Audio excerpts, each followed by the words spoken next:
दोस्तों, आखिरकार आप सबने टारगेट पूरा कर दिया। 50 लाइक और 20 कमेंट पूरे हो चुके हैं।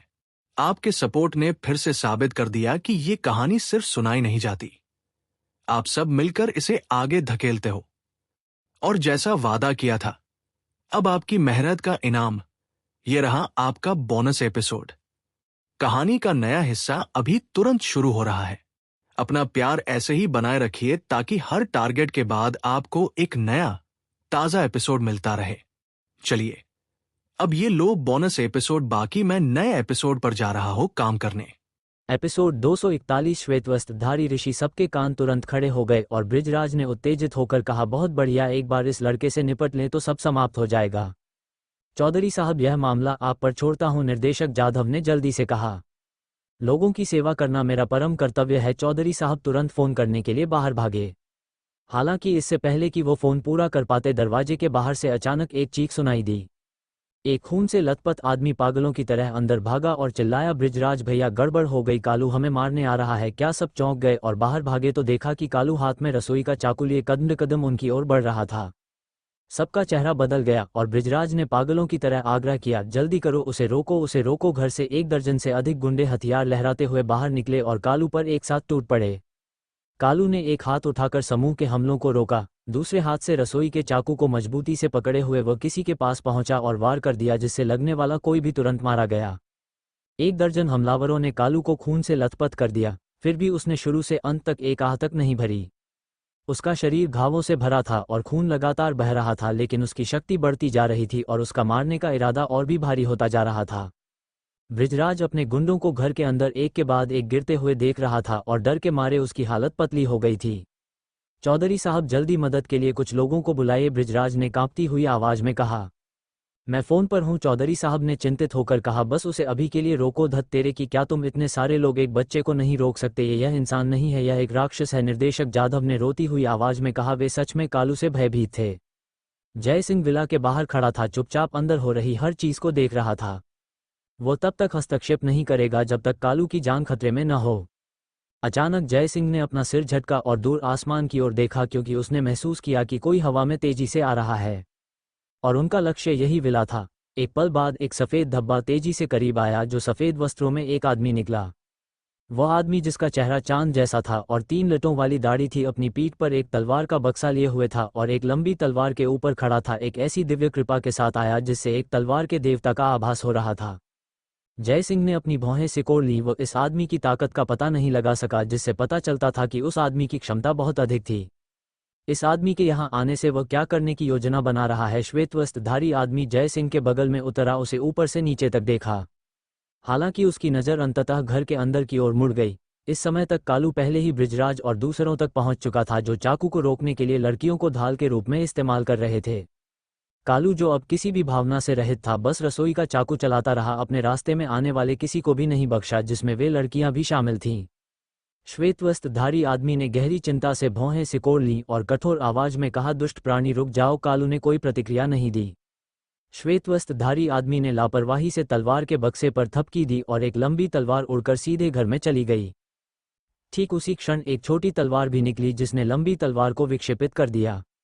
जिसने ये किया वह जय सिंह था। श्वेतवस्त्रधारी आदमी जय सिंह की ओर मुड़ा, भौहें सिकोड़कर पूछा, छोटे भाई, क्या तुम इस दुष्ट प्राणी के साथ हो? जय सिंह चिढ़ महसूस करते हुए ठंड से जवाब दिया, तो क्या तुम उन लोगों के साथ मिले हुए हो? श्वेतवस्त्रधारी आदमी ने थोड़ा भौहें सिकोड़ी, उसकी आवाज और ठंडी हो गई। इस प्राणी ने स्पष्ट रूप से साधना का अभ्यास किया है, फिर भी आम लोगों का इस तरह नरसंहार करता है। उसने युद्धकला के नियमों को तोड़ा है। तुम दोनों यहाँ एक साथ हो, क्या तुम्हें सच में लगता है कि इस दुनिया में तुम्हें रोकने वाला कोई नहीं है? जय सिंह तुम दोनों पक्षों से कारण पूछे बिना किसी का पक्ष लोगे? हम ये सच में नियमों के बिना है? बदतमीज लड़के, तेज जुबान और तेज दिमाग वाले। श्वेतवस्त्रधारी आदमी ने ठंड से कहा, कुछ भी हो, जब मैं यहाँ हूँ तो मैं तुम्हें निर्दोषों को मनमाने ढंग से मारने की अनुमति नहीं दूंगा। उसे तुरंत रोको, वरना मुझे अशिष्ट होने के लिए दोष मत देना। असंभव, जय सिंह ने ठंड से 3 शब्दों में जवाब दिया। ठीक है, श्वेतवस्त्रधारी आदमी जोर से चिल्लाया, जैसे ही उसने अपनी तलवार के बक्से पर थपकी दी, फिर घोषणा की, तरकश में रोती है नीली धार बाहर निकलकर 3 फुट की है तलवार। 6000 कोस तक रक्त पीती है, इसकी चमक 90,000 पर्वतों को रोशन करती है। जैसे ही छंद समाप्त हुआ, तलवार के बक्से से एक लंबी तलवार निकली, एक तेज नाग की तरह। ये जल्दी से जय सिंह की ओर झपटी। जय सिंह का चेहरा अचानक बदल गया। इस आदमी की ताकत द सॉवरन को पार कर गई थी और स्पिरिट ट्रैंक्विलिटी स्टेज तक पहुंच गई थी। इसका मतलब था कि इस व्यक्ति को वास्तव में एक महान तलवारबाज माना जा सकता है। हालांकि जय सिंह इस समय बिल्कुल भी पीछे नहीं हटेगा। उसने एक गहरी सांस ली, हमले का सामना करने के लिए नाइन कोल्ड जेड स्वॉर्ड को नियंत्रित किया। जय Singh nine cold Z sword की शक्ति को अवशोषित करने के बाद उस पल में सब कुछ उजागर कर दिया। एक संक्षिप्त क्षण के लिए लंबी तलवार को रोकने में कामयाब रहा, लेकिन ये बस एक पल था। लंबी तलवार ने तेजी से उसकी रक्षा को तोड़ दिया। नाइन कोल्ड जेड स्वॉर्ड को एक तरफ खटखटाया। श्वेत वस्त्रधारी आदमी अपने हाथों को अपनी पीठ के पीछे रखकर खड़ा था, जैसे कि वह तलवार को नियंत्रित नहीं कर रहा था। उसके चेहरे पर एक हल्का आश्चर्य दिखाई दिया जब उसने जय सिंह को देखा। तुम्हारी ताकत बहुत असामान्य है। अभी फ्यूजन स्टेज में प्रवेश किया है, फिर भी तुम मेरे प्रहार को रोक सकते हो। ऐसा लगता है कि तुम्हें किसी प्रसिद्ध मास्टर द्वारा प्रशिक्षित किया गया होगा, है ना? कठिनाई से जय सिंह ने कुछ नहीं कहा। उसकी नाइन कोल्ड जेड स्वॉर्ड कई बार दूर जा गिरी, जिससे उसके शरीर में ऊर्जा में उथल पुथल मच गई। उसके और श्वेत वस्त्रधारी आदमी के बीच ताकत में वास्तव में एक अंतर था। जैसे ही लंबी तलवार नीचे उतरी, जय सिंह ने अचानक नाइन कोल्ड जेड स्वॉर्ड को वापस बुलाया और किरण जेड को बाहर निकाला। किरण जड़े पर एक हथेली के प्रहार के साथ उस पर लाल बत्ती चमक उठी। उस प्रकाश के भीतर एक छोटा किरण धीरे धीरे बना, जो एक आश्चर्यजनक उपस्थिति के साथ दहाड़ रहा था और गरज रहा था। हम श्वेत वस्त्रधारी आदमी स्पष्ट रूप से आश्चर्यचकित था। बीस्ट गॉड जेड, मुझे उम्मीद नहीं थी कि तुम्हारे पास ऐसा खजाना होगा। कोई आश्चर्य नहीं कि तुम इतने अभिमानी हो। दांत पीसते हुए जय सिंह ने दहाड़ते हुए किरण को ढीला छोड़ दिया और यह जल्दी से आकाश में लंबी तलवार की ओर झपटा। दिलचस्प, श्वेत वस्त्रधारी आदमी ने एक हल्की मुस्कान के साथ कहा। जैसे ही उसका दाहिना हाथ थोड़ा हिला और हवा में लंबी तलवार ने तेजी से किरण को चकमा दिया। किरण ने लगातार पीछा किया। दोनों ने हवा में एक पीछा शुरू कर दिया। हालांकि किरण से प्रकाश धीरे धीरे मंद हो गया। आखिरकार यह सिर्फ किरण जड़े में जमा ऊर्जा थी, एक असली किरण नहीं, और स्वाभाविक रूप से यह बहुत लंबे समय तक नहीं टिक सकता था।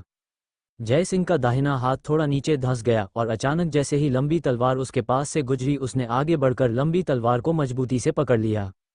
डिवावरिंग द हेवंस टेक्निक, एक शक्तिशाली बल जय सिंह के शरीर में घुस गया और उस क्षण उसे लगा जैसे उसका शरीर फटने वाला है। श्वेत वस्त्रधारी आदमी की ताकत भयानक थी। जय सिंह की नींव ऐसी शक्ति का सामना करने के लिए अपर्याप्त थी। एक जानवर जैसी दहाड़ के साथ जय सिंह ने अचानक श्वेत वस्त्रधारी आदमी की ओर एक हाथ से प्रहार किया। सभी अवशोषित शक्ति जय सिंह द्वारा उजागर की गई थी, जिसका लक्ष्य पूरी ताकत से श्वेत वस्त्रधारी आदमी पर था। श्वेत वस्त्रधारी आदमी के चेहरे पर भाव तुरंत बदल गया। जैसे ही वह तुरंत प्रहार से बचने के लिए ऊपर उड़ गया, उसका चेहरा आश्चर्य से भर गया। स्टेलर शिफ्ट टेक्निक, श्वेत वस्त्रधारी आदमी ने कहा, क्या तुम मौर्य परिवार से हो? जय सिंह ने बात नहीं की, क्योंकि इस प्रहार ने उसके शरीर की लगभग सारी शक्ति समाप्त कर दी थी। उसने अपने अगले हमले की तैयारी के लिए आसपास के पौधों की जीवन शक्ति को लगातार अवशोषित किया। हमारी कोई दुश्मनी या नफरत नहीं है, तुम्हें जान की बाजी क्यों लगानी है? श्वेत वस्त्रधारी ऋषि ने इशारा किया और लंबी तलवार वापस तलवार के बक्से में उड़ गई। जय सिंह ने एक गहरी सांस ली और धीरे धीरे उस शक्ति को समाप्त कर दिया। अगर वे वास्तव में लड़ते रहते तो जय सिंह को कोई लाभ नहीं होता। श्वेत वस्त्रधारी ऋषि ने कमरे के चारों ओर देखा और कहा, युवक, जब हो सके तो लोगों को बख्श देना ही बेहतर है। जो लोग युद्धकला का अभ्यास करते हैं उन्हें इतना कट्टर होने की आवश्यकता नहीं है। जय सिंह ने पलटकर कहा, जिन लोगों को बख्शा जाना चाहिए उन्हें स्वाभाविक रूप से बख्श दिया जाएगा। जो नहीं बख्शे जाने चाहिए उन्हें कैसे बख्शा जा सकता है? क्या तुम्हारा मतलब यह है कि इस कमरे में हर कोई मरने के योग्य है? श्वेत वस्त्रधारी ऋषि ने प्रतिवाद किया। जय सिंह न तो सहमत हुआ और न ही असहमत, क्योंकि उसकी नज़र में जो लोग बृजराज के साथ मिले हुए थे वे स्वाभाविक रूप से मरने के योग्य लोग थे। हालांकि श्वेत वस्त्रधारी ऋषि स्पष्ट रूप से ऐसा नहीं सोचते थे और दोनों के लिए एक समझौते पर पहुंचना असंभव था। तभी बृजराज और उसका समूह खिड़की से बाहर कूद गए और घबराहट में भाग गए। जय सिंह ने भौहें सिकुड़ी, उनका पीछा करने की तैयारी कर रहा था। उसी क्षण श्वेत वस्त्रधारी ऋषि उसके सामने आ गए, उसका रास्ता रोक दिया। रास्ते से हटो, जय सिंह ने गहरी आवाज में कहा। तुमने काफी लोगों को मार डाला है, श्वेत वस्त्रधारी ऋषि ने कहा। नफरत कितनी भी बड़ी क्यों न हो अब तक कम हो जानी चाहिए, है ना? और हत्या क्यों करनी है? जय सिंह ने भौहें सिकुड़कर उसे देखा और गंभीरता से कहा, तुम क्या जानते हो? ये लोग ही हैं जो वास्तव में सबसे ज्यादा मरने के योग्य हैं। मैं वास्तव में नहीं जानता, लेकिन मैं तुम्हारी बात पर भी यूं ही विश्वास नहीं कर सकता, श्वेत वस्त्रधारी ऋषि ने कहा। हालांकि चूंकि तुम कहते हो कि ये कुछ लोग सबसे ज्यादा मौत के लायक हैं, इसका मतलब है कि दूसरे लोग सबसे ज्यादा इसके लायक नहीं हैं। तो उन लोगों का क्या हिसाब होगा जिन्हें तुमने मार डाला है? जय सिंह ने श्वेत वस्त्रधारी ऋषि को देखा। तुम इतने बातूनी क्यों हो? इस मामले का तुमसे कोई लेना देना नहीं है। तुम मुझे क्यों रोक रहे हो? जो लोग युद्धकला का अभ्यास करते हैं उन्हें नियमों का पालन करना चाहिए, श्वेत वस्त्रधारी ऋषि ने कहा। विद्वान अपने शब्दों से अराजकता फैलाते हैं और वीर अपनी शक्ति से कानून तोड़ते हैं। अगर युद्धकला का अभ्यास करने वाले नियमों का पालन नहीं करते तो क्या दुनिया में अराजकता नहीं फैल जाएगी? जय सिंह एक पल के लिए निशब्द हो गया। श्वेतवस्त्रधारी ऋषि बहुत मजबूत था और अगर वे वास्तव में लड़ते तो जय सिंह निश्चित रूप से उसका मुकाबला नहीं कर पाता। लेकिन ये श्वेतवस्त्रधारी ऋषि तर्क और सदाचार से समझाना चाहता था, जो कुछ हद तक दिलचस्प था। जय सिंह ने अब तक जितने भी विशेषज्ञों का सामना किया था वे सभी अभिमानी और अहंकारी थे, जो चाहते थे कि सभी मामलों को बल से हल किया जाए। लेकिन ये श्वेतवस्त्रधारी ऋषि एक अपवाद था। हालांकि बातूनी था, लेकिन वह सम्मान का पात्र था और अपनी ताकत का इस्तेमाल दूसरों को धमकाने के लिए नहीं करता था। इस बीच बृजराज और अन्य लोग पहले ही गाड़ी चलाकर भाग चुके थे और बाहर से सायरन की आवाज सुनाई दे रही थी। स्पष्ट रूप से कालू अब इन लोगों को मारने में सक्षम नहीं था। एक आह भरकर जय सिंह ने अब और जोर नहीं दिया और अपना सिर हिलाया। तुम नियमों की बात करते रहते हो, तो तुम्हारे अनुसार क्या युद्धकला का अभ्यास करने वाले इतने दयनीय हैं कि हम लोग उन्हें अपनी मर्जी से धमका सकते हैं? भले ही खून के सागर जितनी दुश्मनी हो, वे बदला नहीं ले सकते। यह वह नहीं है जो तुम कह रहे हो, लेकिन तुम निर्दोष लोगों को नहीं मार सकते, श्वेतवस्त्रधारी ऋषि ने कहा। मैंने तुम्हें पहले ही बता दिया है, ये निर्दोषों की हत्या नहीं है। सायरन की आवाज करीब आते सुनकर जय सिंह ने अपना हाथ हिलाया। भूल जाओ, मैं तुमसे और बात नहीं करना चाहता। हमारे रास्ते अलग हैं और हम एक ही लक्ष्य की तलाश में नहीं हैं। इन शब्दों के साथ जय सिंह कमरे में गया, खून से लथपथ कालू को घसीटकर ऊपर उठाया और चला गया। श्वेतवस्त्रधारी ऋषि कुछ बोलना चाहता था, लेकिन अंत में चुपचाप सिर हिलाकर चला गया। बृजराज और उसके साथियों ने बाल बाल मौत से बचकर पूरी तरह से घबराहट में भाग निकले। जब अतिरिक्त बल पहुंचा तब जाकर उन्होंने सांस ली। साला कमीना, ये लानत का बच्चा, वह सच में जोर से मारता है, बृजराज ने दांत पीसते हुए कहा। उसके शरीर पर एक घाव से खून बह रहा था। अगर मुझे पता होता तो मैं उसे उस दिन भी मार देता। इस मुसीबत को पीछे छोड़ने से मेरी जान लगभग चली गई थी। यह बच्चा सच में पागल हो गया है। चौधरी साहब ने गुस्से से भरे चेहरे के साथ कहा। मेरा आदेश जारी करो। कालू बेहद खतरनाक है, उसने कई लोगों को मार डाला है। अगर उसे पकड़ा नहीं जा सकता तो देखते ही गोली मार दो। सही है, चौधरी साहब सही कह रहे हैं, हमें इस बच्चे को देखते ही गोली मार देनी चाहिए, बृजराज ने दांत पीसते हुए कहा। मैं थोड़ी देर में खुद वहां निगरानी करने जाऊंगा। उसे मारने के बाद मैं उसकी मां और बहन को भी मारने जा रहा हूं। उसके पूरे परिवार का सफाया कर दूंगा। धत तेरे की, उसने मुझ पर हमला करने की हिम्मत भी की। अगर मैं उन्हें जीने दूं तो मैं इस दुनिया में कैसे रहूंगा? जल्द ही जो लोग विला का पीछा करने गए थे वे वापस आ गए, ये रिपोर्ट करते हुए कि कालू कहीं नहीं मिला। कार में बैठे सभी लोग जम गए और बृजराज ने घबराहट में पूछा, तुम उसे कैसे नहीं ढूंढ पाए? जब हम निकले तो वह अभी भी विला में लोगों को मार रहा था। वह कैसे गायब हो सकता है? क्या तुमने ठीक से खोजा भी था? हमने 5 मील के दायरे में हर जगह खोज लिया है और कुछ नहीं मिला। धत तेरे की, यह बच्चा कहाँ भाग गया होगा? बृजराज ने कहा। उसकी आंखें अविश्वास से चौड़ी हो गईं। चौधरी साहब ने भारी स्वर में कहा, वह भी घायल है, वह दूर नहीं गया होगा। इस क्षेत्र को बंद करने का आदेश जारी करो। चप्पा चप्पा छान मारो और सुनिश्चित करो कि यह कमीना जिंदा न बचे। जी, सभी ने एक स्वर में जवाब दिया। बृजराज का चेहरा खुशी से चमक उठा। अब ये छोटा कमीना निश्चित रूप से नहीं बच सकता। चौधरी साहब, आप सच में काम करवाते हैं। चौधरी साहब ने गर्व से मुस्कुराया। जब तक वह वीरानगढ़ शहर के भीतर है वह मेरी मुट्ठी से नहीं बच पाएगा। बृजराज जोर से हंसा। कुछ कहने ही वाला था कि अचानक उसका फोन बजा। कॉलर आईडी की जांच करने के बाद उसने तुरंत एक मुस्कान बिखेरी और जवाब दिया, सिन्हा भाई, आपसे बात करके बहुत अच्छा लगा। आपको क्या चाहिए? कार में बैठे दूसरों की आंखें चौड़ी हो गईं। सिन्हा भाई, सिन्हा परिवार का एक सदस्य, वास्तव में एक बड़ा आदमी था, लेकिन वह सुबह के इस पहर में अचानक क्यों फोन करेगा? थोड़ी देर सुनने के बाद बृजराज की आंखें आश्चर्य और खुशी से गोल हो गईं। आप कह रहे हैं सिन्हा साहब खुद आ रहे हैं? हे भगवान, ये हमारे लिए एक सम्मान की बात है, वीरानगढ़ शहर के लिए एक सम्मान की बात है। ये बहुत अच्छा है। मैं तुरंत व्यवस्था करने के लिए किसी को भेजूंगा ताकि यह सुनिश्चित हो सके कि सिन्हा साहब संतुष्ट हों। निश्चिंत रहें, कोई समस्या नहीं होगी, मैंने ये संभाल लिया है। जैसे ही बृजराज ने फोन रखा सभी उसे ध्यान से देखने लगे और चौधरी साहब ने उत्सुकता से पूछा, क्या मैंने अभी सही सुना? क्या सिन्हा साहब आ रहे हैं? कौन से सिन्हा साहब और कौन हो सकता है? बृजराज ने गर्व से कहा, सिन्हा परिवार के मुखिया अमरेंद्र सिन्हा खुद है भगवान। सच में अमरेंद्र सिन्हा है भगवान, वह एक असली बड़े आदमी है। अमरेंद्र सिन्हा, सिन्हा परिवार के मुखिया, 10 बड़े परिवारों के प्रमुखों में से एक, विंध्य प्रदेश के सबसे शक्तिशाली पुरुषों में से एक। सिन्हा परिवार के मुखिया, यार यह एक किंवदंती है जिसके बारे में हम केवल कहानियों में सुनते हैं। वह वास्तव में वीरानगढ़ शहर आ रहे हैं। बृजराज, क्या तुमने गलत सुना होगा? इतना बड़ा आदमी हमारे वीरानगढ़ शहर में कैसे आएगा? चौधरी साहब की आवाज़ उत्साह से कांप रही थी। मुझे भी नहीं पता, लेकिन सिन्हा भाई ने खुद कहा वे पहले से ही रास्ते में हैं और कल तक पहुंच जाने चाहिए, बृजराज ने कहा। सिन्हा भाई ने उल्लेख किया कि सिन्हा साहब का यहाँ कुछ काम है, हालांकि मुझे यकीन नहीं है कि यह क्या है, लेकिन चलो इसके बारे में ज़्यादा चिंता न करें। अगर हम इस बार अच्छी व्यवस्था करते हैं और सिन्हा साहब पर एक मजबूत छाप छोड़ते हैं तो उनके सिर्फ एक शब्द से और दोस्तों पदोन्नति और धन हमारे हाथ में है। माहौल हल्का हो गया और कार में हंसी भर गई। उन पर छाया हुआ उदासी का बादल तुरंत छट गया। कालू को जय सिंह ले गया और आधे घंटे आराम करने के बाद उसके घाव लगभग पूरी तरह से ठीक हो गए थे। मैं जिंदा बच गया, कालू ने एक कड़वी मुस्कान के साथ जय सिंह की ओर देखा। लेकिन मैं बृजराज और दूसरों को नहीं मार पाया। क्या मैंने आपको निराश किया? बिल्कुल नहीं, जय सिंह ने सिर हिलाया। वास्तव में कालू ने अभी अपना अनेक स्लॉटर फिजीक जागृत किया था, इसलिए यह पहले से ही काफी उल्लेखनीय था कि उसने इतना कुछ कर लिया था। जहां तक बृजराज और उसके दल का सवाल है, अगर जय सिंह ने कालू को उन्हें रोकने में मदद की होती तो कालू ने उन्हें निश्चित रूप से मार दिया होता। हालांकि यह श्वेतवस्त्रधारी ऋषि के हस्तक्षेप के कारण था कि बृजराज और उसके लोग भागने में सफल रहे। लेकिन ये ठीक है, उन्हें सीधे मारना उन्हें बहुत आसानी से छोड़ देना होता। तो क्या मैं अभी भी आपका शिष्य बन सकता हूं? कालू ने धीमी आवाज में पूछा। तुम मेरा शिष्य बनना चाहते हो या नहीं, ये तुम पर निर्भर है, जय सिंह ने मुस्कुराते हुए कहा। बेशक मैं चाहता हूं, कालू ने तुरंत जवाब दिया। इतनी जल्दी जवाब मत दो, जय सिंह ने धीरे से कहा। कुछ चीजें हैं जो मुझे तुम्हें स्पष्ट करनी है, कहीं ऐसा न हो कि तुम बाद में मुझसे नफरत करने लगो। वास्तव में आज रात जो कुछ भी हुआ वह मेरे द्वारा बिछाया गया एक जाल था। तुम्हारी बहन को बृजराज ने अपहरण नहीं किया था, उसे मैंने ले लिया था। क्या? कालू चौंक गया क्योंकि उसने सोचा था कि जय सिंह एक अच्छा व्यक्ति है, लेकिन ऐसा लगता है कि चीजें उतनी सरल नहीं थीं।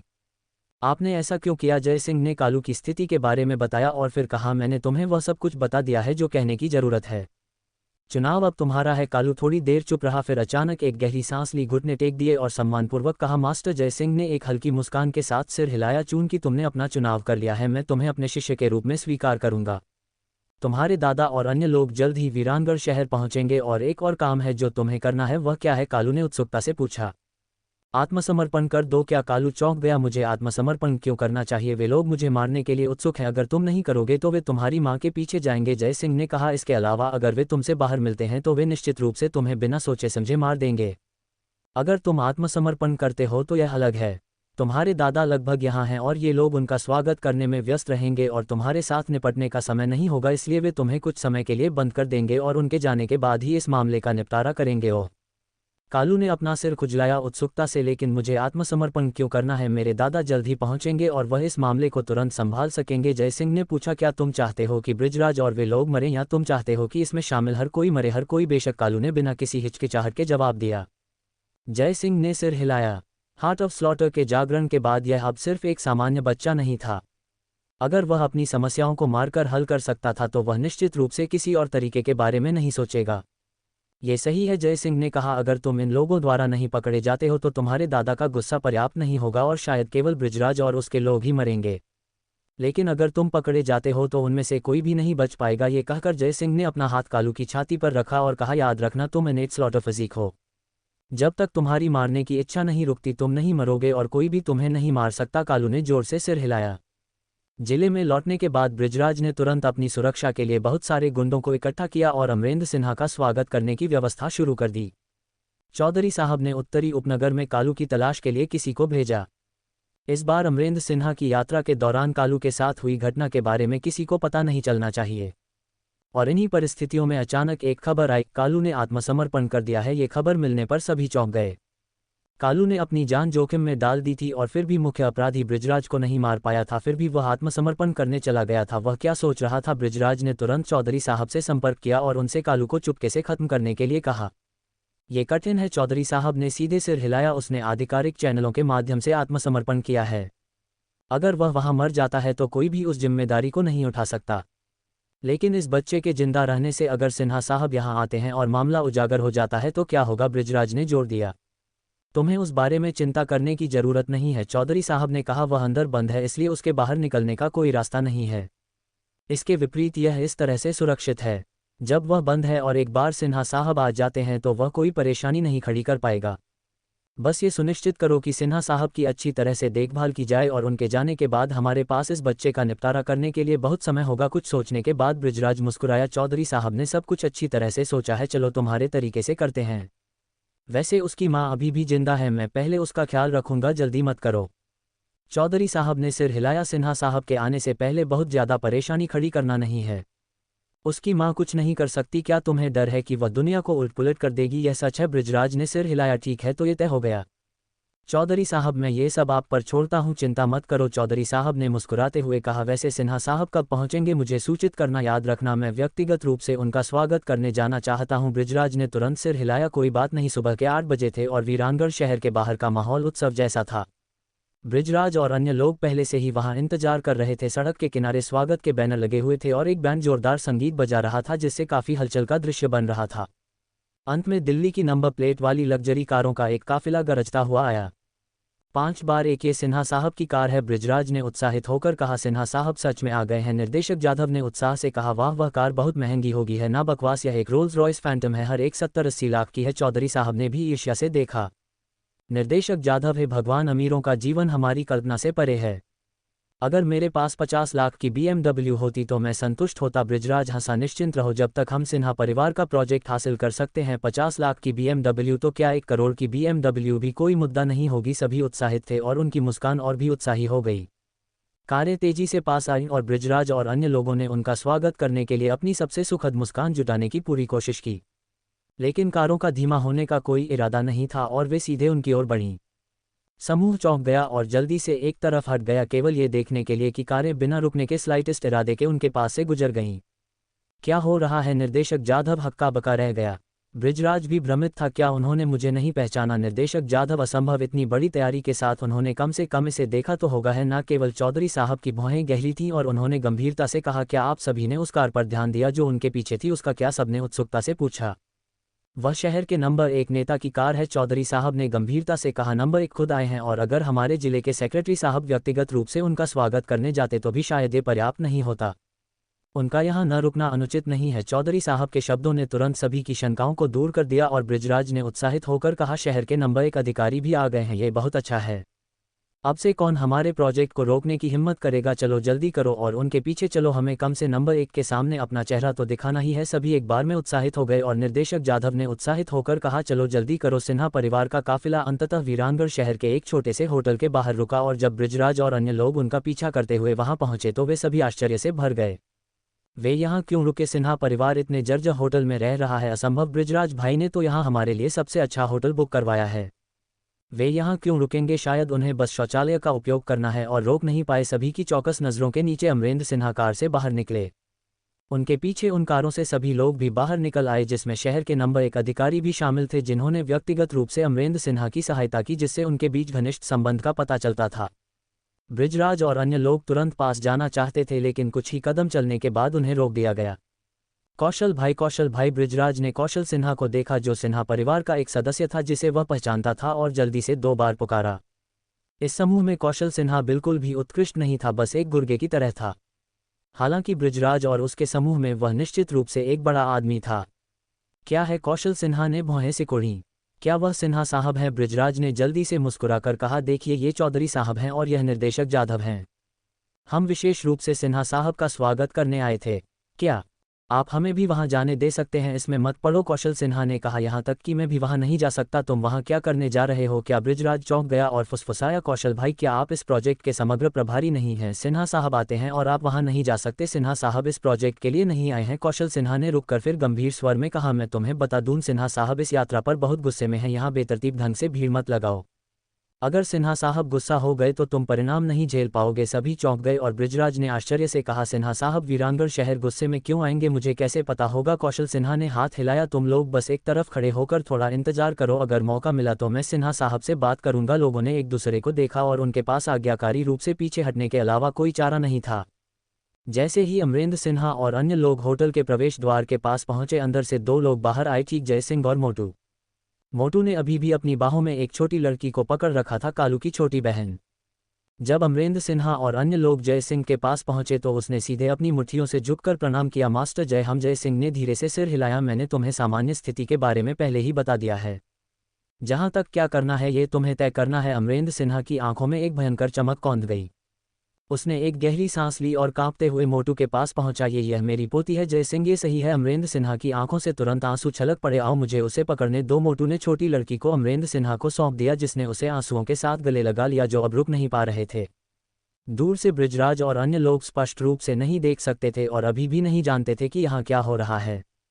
अचानक अमरेंद्र सिन्हा ने अपना सिर अचानक घुमाया और चिल्लाया, बृजराज कौन है? बृजराज अमरेंद्र सिन्हा द्वारा अपना नाम पुकारे जाने पर बेहद सम्मानित महसूस किया और जल्दी से बाहर भागा, जोर से चिल्लाया, मालिक मैं हूं, उसे मेरे लिए पकड़ो। अमरेंद्र सिन्हा ने दहाड़ा और पास के कई लोगों ने तुरंत बृजराज को काबू में कर लिया और उसे घसीट कर ले आए। बृजराज के अधीनस्थों ने विरोध करना चाहा, लेकिन दुर्जय सिन्हा परिवार के सदस्यों को देखकर वे तुरंत मुरझा गए। सिन्हा परिवार के सामने वे कुछ भी नहीं थे। मालिक ये क्या हो रहा है? बृजराज इतना डर गया था कि उसकी पिंडलियां कांप रही थीं। क्या हो रहा है? अमरेंद्र सिन्हा गुस्से में दांत पीसते हुए लड़की को बृजराज के सामने धकेला और गहरी आवाज में कहा, उसे देखो देखो, वह कौन है? बृजराज ने थोड़ी देर देखा, उसकी आंखें अचानक उभरी, उसका माथा तुरंत ठंडे पसीने से ढक गया। उसने उसे पहचान लिया, वह लड़की कालू की छोटी बहन थी। क्या तुम्हारी बोलने की क्षमता खो गई है? अमरेंद्र सिन्हा ने ठंड से कहा, आओ मैं तुम्हें बताता हूँ, वह मेरी पोती है, मेरी अपनी खून की पोती। बृजराज एक धड़ाम से घुटनों के बल गिर पड़ा, अपनी पसंद से नहीं बल्कि इसलिए कि उसके पैर कमजोर हो गए थे। दूरी में चौधरी साहब और अन्य लोगों ने सुना कि कुछ गड़बड़ है और उनके भाव भी बदल गए। कालू की बहन अमरेंद्र सिन्हा की पोती है तो क्या इसका मतलब यह नहीं होगा कि कालू की मां अमरेंद्र सिन्हा की अपनी बेटी है? हे भगवान, ये परिवार ऐसी पृष्ठभूमि वाला। चलो चलो, चौधरी साहब तुरंत मुड़े, फुसफुसाते हुए वापस जाओ और किसी की व्यवस्था करो, पहले कालू को रिहा करो। भीड़ ने घबराहट में भागने की कोशिश की, लेकिन वे 2 कदम भी नहीं चले थे कि सिन्हा परिवार के सदस्यों ने उन्हें रोक लिया। मालिक ने अभी बात खत्म नहीं की है, तुम कहाँ जा रहे हो? नेता ने उपहास किया। डर से कांपते हुए चौधरी साहब ने धीमी आवाज में कहा, हम बस गुजर रहे थे, इसका हमसे कोई लेना देना नहीं है। नेता ने कहा, तुमसे कोई लेना देना नहीं है? हाँ, चाहे हो या ना हो, यह फैसला मालिक करेंगे। आओ चलो सब मिलकर मालिक से बात करते हैं। सिन्हा परिवार के सदस्य तुरंत आगे बढ़े, उन्हें पकड़कर अमरेंद्र सिन्हा की ओर घसीटने लगे। मुझे छोड़ो, मुझे छोड़ो, चौधरी साहब ने घबराहट में चिल्लाया। क्या तुम जानते हो मैं कौन हूं? मैं तुम्हें बताता हूं, तुम जो कर रहे हो वह अवैध है, भाड़ में गया तेरा दादा। नेता ने चौधरी साहब के मुंह पर लात मारी। मुझे कोई परवाह नहीं कि तुम कौन हो, चिल्लाते रहो और मैं तुम्हारे सारे दांत तोड़ दूंगा। चौधरी साहब ने तुरंत अपना मुंह बंद कर लिया। उनमें से कई को अमरेंद्र सिन्हा के सामने घसीटा गया और जमीन पर आज्ञाकारी रूप से घुटने टेक दिए। छोटी लड़की को गोद में लिए अमरेंद्र सिन्हा के आंसू कभी नहीं रुके। उसने एक गहरी सांस ली, उसकी आवाज कांप रही थी जब उसने कहा, मेरे जीवन में केवल यही एक बेटी है। वह छोटी उम्र में खो गई थी और दशकों से मेरा सबसे बड़ा अफसोस यही रहा है। मैंने कसम खाई थी कि अगर मैं अपनी बेटी को ढूंढ सका तो मैं उसे सब कुछ दूंगा जो मेरे पास है, उसकी भरपाई करने के लिए, उन सभी वर्षों की भरपाई करने के लिए जो मैंने उसके साथ नहीं बिताए। अमरेंद्र सिन्हा ने बृजराज और अन्य लोगों को देखा, धीरे से बोलते हुए, चलो चलो सब मिलकर मेरी बेटी को देखते हैं। डर के आंसू बृजराज और उसके समूह की आंखों से छलक पड़े। वे कालू की मां की स्थिति से अच्छी तरह वाकिफ थे। अब उससे मिलने का मतलब केवल ये हो सकता है कि अमरेंद्र सिन्हा उन्हें टुकड़ों में फाड़ देंगे। मालिक हम नहीं जानते थे, निर्देशक जाधव ने कहा, उसकी आवाज कांप रही थी। अमरेंद्र सिन्हा ने अचानक अपना सिर घुमाया, गुस्से में दांत पीसते हुए, और कहा, मेरी बेटी को देखने से पहले अगर तुमने एक और शब्द कहने की हिम्मत की तो मैं तुम्हारा मुंह सिल दूंगा। निर्देशक जाधव ने तुरंत अपना मुंह बंद कर लिया। वे कार में बैठ गए और जय सिंह द्वारा दिए गए दिशानिर्देशों का पालन करते हुए वे सीधे उस पुल के नीचे चले गए। पुल के नीचे की स्थिति देखकर अमरेंद्र सिन्हा के आंसू एक बार फिर बह निकले। जय सिंह ने उन्हें फोन पर सामान्य स्थिति के बारे में पहले ही बता दिया था, लेकिन ये दृश्य देखकर वह दिल टूटने से खुद को नहीं रोक सके। लोगों ने कालू की मां को बाहर निकाला जो पूरी तरह से जली हुई थी। इस दृश्य को देखकर न केवल अमरेंद्र सिन्हा बल्कि सिन्हा परिवार के सदस्य भी गुस्से में गालियां देने लगे। यह मामला सिर्फ एक व्यक्ति को जलाने से कहीं बढ़कर था, ये पूरी तरह से विवेकहीन था। एक जीवित प्राणी जिसके हाथ पैर काट दिए गए थे, पहचान से परे जला दिया गया था। उसके शरीर का एक भी हिस्सा सही सलामत नहीं था। एक धागे से जीवन से चिपकी हुई वह मुश्किल से अपनी आंखें और मुंह हिला सकती थी, जबकि उसके शरीर का बाकी हिस्सा लकवाग्रस्त था। क्या इसे अभी भी इंसान कहा जा सकता है? अमरेंद्र सिन्हा के चेहरे पर आंसू बह रहे थे जब वह कांपते हुए अपनी बेटी के पास पहुंचे। उन्होंने उसका हाथ कसकर पकड़ लिया, चुपचाप रोते रहे। मुझे माफ कर दो, बहुत माफ कर दो, मैं तुम्हारे लिए असफल रहा, मेरी बेटी। अमरेंद्र सिन्हा जमीन पर गिर पड़े, शक्तिहीन। कालू की मां ने हैरान और चकित होकर चारों ओर देखा, अनजान कि क्या हुआ था। सिन्हा साहब, पहले उसे वापस ले चलते हैं। जय सिंह पास आया और आग्रह किया, उसके घाव ठीक हो सकते हैं, मैं उसे ठीक कर दूंगा। अमरेंद्र सिन्हा ने अचानक अपना सिर उठाया, उसकी आवाज कांप रही थी। मास्टर जय, जब तक आप उसे ठीक कर सकते हैं मैं अमरेंद्र सिन्हा आपकी सेवा एक बैल या घोड़े की तरह करूंगा और अपनी पूरी ताकत से आपका कर्ज चुकाऊंगा। हे जय सिंह हल्के से हंसा। अमरेंद्र सिन्हा, उस समय रामपुर शहर में तुमने मेरा समर्थन करने का फैसला किया और उसने तुम्हें मेरा अपना बना दिया। मैं निश्चित रूप से तुम्हारे मामलों में तुम्हारी मदद करूंगा। अमरेंद्र सिन्हा का दिल कांप गया। वह भाग्यशाली था कि उस समय जय सिंह के पीछे खड़ा था, अन्यथा वह शायद इस जीवन में अपनी बेटी को फिर कभी नहीं देख पाता। जैसे ही कालू की मां को वाहन में स्थानांतरित किया गया, अमरेंद्र सिन्हा अचानक बृजराज और अन्य लोगों की ओर मुड़े, दांत पीसते हुए, मेरी बेटी ने जो पीड़ा सही है तुम उसका एक अंश भी नहीं चुकोगे। मैं इसे 100 गुना तुम्हें लौटाऊंगा। बृजराज और अन्य लोग अब पूरी तरह से निराश हो चुके थे। निर्देशक जाधव ने तत्काल विनती की, सिन्हा साहब यह मामला बृजराज ने किया था, इसका मुझसे कोई लेना देना नहीं है, मुझे स्थिति के बारे में कुछ भी नहीं पता था। अमरेंद्र सिन्हा ने अधीरता से अपना हाथ हिलाकर उसे खारिज कर दिया। इसका मुंह सिल दो। निर्देशक जाधव का चेहरा तुरंत पीला पड़ गया। अब उसे अमरेंद्र सिन्हा द्वारा पहले कहे गए शब्द याद आ रहे थे। सिन्हा साहब अब मेरी हिम्मत नहीं है, मैं फिर कभी हिम्मत नहीं करूंगा। निर्देशक जाधव बार बार रोया और चिल्लाया, लेकिन किसी ने उस पर कोई ध्यान नहीं दिया। सिन्हा परिवार के कई सदस्य सुई और धागे के साथ उग्र रूप से पास आए, जबरदस्ती उसका मुंह सिल दिया। निर्देशक जाधव ने दर्द में अपना सिर पटका और एक बार छोड़े जाने पर उसने टांके फाड़ने के लिए हाथ बढ़ाया। जाओ फाड़ दो। उसके बगल में एक सिन्हा परिवार के सदस्य ने तुरंत आदेश दिया, अगर तुम इसे फाड़ दोगे तो मैं इसे फिर से सिल दूंगा। देखते हैं कि तुम इसे सहन कर सकते हो या मेरे पास और सुई और धागा है। निर्देशक जाधव ने तुरंत अपना हाथ रोक लिया। फिर से सिले जाने का मतलब था फिर से दर्द सहना, और वह इसे सहन नहीं कर सकता था। इसके बाद सभी लोग कालू को रिहा कराने के लिए हिरासत केंद्र गए, जहां उसे रखा गया था। बृजराज चौधरी साहब और अन्य लोग पिछली रात कालू से बुरी तरह डर गए थे, सभी मन में द्वेष पाले हुए थे। कालू के आत्मसमर्पण करने के बाद हालांकि उन्होंने उसे मारने की हिम्मत नहीं की, लेकिन उन्होंने किसी से उसे बुरी तरह पिटवाया था और अब वह घावों से ढका हुआ था। कालू की हालत देखकर अमरेंद्र सिन्हा एक और टूटन के करीब पहुंच गए, लगभग हिरासत केंद्र को ध्वस्त करने का आदेश दे दिया। मेरा आदेश पहुंचाओ सभी को, उन सभी को पकड़ो, किसी को भी भागने मत दो। अमरेंद्र सिन्हा ने लगभग मेज तोड़ दी। इस मामले में शामिल सभी को, उन सभी को पकड़ो। अमरेंद्र सिन्हा के आदेश की अवज्ञा करने की हिम्मत कौन करेगा। आधे दिन के भीतर इस मामले में शामिल सभी को अमरेंद्र सिन्हा के सामने लाया गया, लगभग 60 या 70 लोग। वहां बृजराज के ठग थे, वे लोग जिन्होंने गांव में भूमि अधिग्रहण में बृजराज की मदद की थी, और वे तथाकथित नेता जिन्होंने बृजराज का समर्थन किया था। कोई भी बच नहीं सका।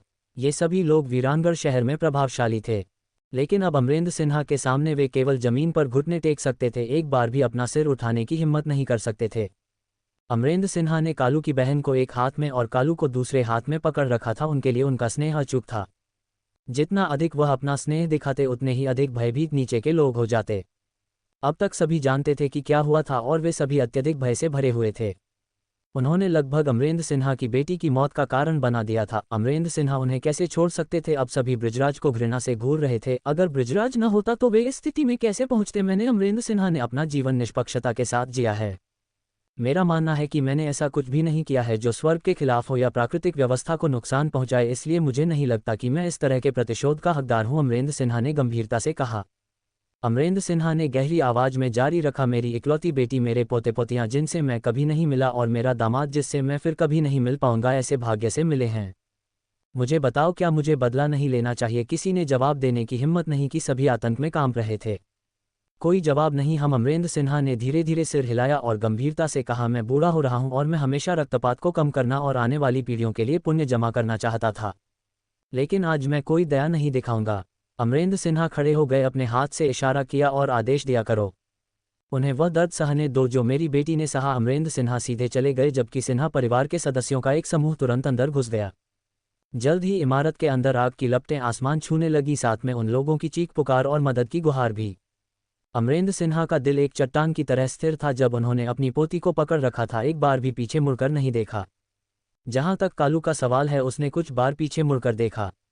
एक बच्चे के रूप में भी उसकी आंखों में कोई डर नहीं था, केवल दृढ़ संकल्प और अंतहीन घातक इरादा था। हॉल में चलते हुए उसने जय सिंह को वहां चाय पीते हुए देखा। अमरेंद्र सिन्हा जल्दी से पास आए और सम्मानपूर्वक कहा, मास्टर जय, मेरी बेटी, क्या वो ठीक हो सकती है। उसका इलाज पहले ही हो चुका है। जय सिंह ने कहा, ठीक होने में कुछ समय लगेगा, लगभग आधा महीना या तो, और उसके पूरे शरीर की त्वचा बहाल हो जानी चाहिए। हालांकि जहां तक उसके कटे हुए अंगों का सवाल है, मैं उन्हें अभी वापस नहीं उगा सकता। अगर मुझे भविष्य में कोई उपयुक्त तरीका मिलता है तो मैं उसका इलाज करूंगा। सच में। अमरेंद्र सिन्हा बहुत खुश हुए और तुरंत साष्टांग प्रणाम किया। कांपती हुई आवाज में कहा, मास्टर जय, धन्यवाद, आपका बहुत बहुत धन्यवाद। आपके बिना मैं सच में नहीं जानता कि मैंने क्या किया होता। मैंने शायद अपनी बेटी को भी नहीं पाया होता और गुप्ता परिवार द्वारा जीवन भर धोखा दिया गया होता। धन्यवाद की कोई जरूरत नहीं है। जय सिंह ने अमरेंद्र सिन्हा को उठाया। मैंने पहले कहा है, तुम मेरे अपने लोग हो और मैं निश्चित रूप से तुम्हारे मामलों में मदद करूंगा। अमरेंद्र सिन्हा बहुत प्रभावित हुए। एक पल के विचार के बाद उन्होंने अचानक अपना हाथ हिलाया और कहा, कौस्तुभ जाओ और वह उपहार यहाँ ले आओ। कौस्तुभ सिन्हा थोड़ा हिचकिचाया, लेकिन फिर भी बाहर चला गया। थोड़ी देर बाद वह अपनी बाहों में एक चंदन की लकड़ी का बक्सा लेकर लौटा। अमरेंद्र सिन्हा ने बक्सा लिया और उसे सीधे जय सिंह को सौंप दिया। सम्मानपूर्वक कहा, मास्टर जय, यह उपहार सिन्हा परिवार की विरासत है। इस मामले के लिए मैं आपका कर्ज चुकाने के लिए कुछ नहीं कर सकता, इसलिए मेरे पास आपको इसके बजाय ये देने के अलावा कोई चारा नहीं है। जय सिंह ने बक्से पर एक नज़र डाली और तुरंत आश्चर्यचकित हो गया। बक्से के अंदर एक बीस्ट गॉड जेड पड़ा था जो किरण जेड के बराबर था। बक्से के अंदर मुट्ठी के आकार का एक नीला जैड पत्थर था जिसे छूने पर ठंडक महसूस हो रही थी और उससे हल्की आध्यात्मिक ऊर्जा की तरंगें निकल रही थीं जो जय सिंह को पहले मिले किरण जेड के बराबर थीं। जय सिंह ने कुछ देर तक ध्यान से उसकी जांच की, एक गहरी सांस ली और धीमी आवाज में कहा, अजूर ड्रैगन जेड, ये क्या है? अमरेंद्र सिन्हा ने आश्चर्य से पूछा। आप नहीं जानते कि यह क्या है? जय सिंह ने पलटकर पूछा। अमरेंद्र सिन्हा ने अपना सिर हिलाया। यह वस्तु हमारे परिवार की स्थापना के समय से ही हमारे पास है, हमेशा हमारी देखरेख में रही है। इतने वर्षों में इसे केवल एक पारिवारिक विरासत के रूप में संरक्षित किया गया है, हम इसका वास्तविक उपयोग नहीं जानते थे। जय सिंह ने कहा, यह अजूर ड्रैगन जेड का एक टुकड़ा है जो अजूर ड्रैगन के रक्त में डूबने से बना है। यह एक अत्यंत दुर्लभ और असाधारण खजाना है। ओह! अमरेंद्र सिन्हा की आंखें चौड़ी हो गई, स्पष्ट रूप से वह भी चौंक गए थे। यह अजूर ड्रैगन जेड बहुत कीमती है, मैं इसे स्वीकार नहीं कर सकता। जय सिंह ने बक्सा लौटा दिया। अमरेंद्र सिन्हा ने बक्सा नहीं लिया और गंभीरता से कहा, मास्टर जय, यह वस्तु कीमती है या नहीं यह इस बात पर निर्भर करता है कि यह किसके पास है। यह अजूर ड्रैगन जेड 100 वर्षों से सिन्हा परिवार के भंडारघर में पड़ा है जिसे कभी छुआ नहीं गया और यह केवल एक सजावटी वस्तु बनकर रह गया है। हालांकि आपके हाथों में मास्टर जय यह अलग है, ये केवल तभी एक दुर्लभ और असाधारण खजाना माना जा सकता है जब यह आपके अधिकार में हो।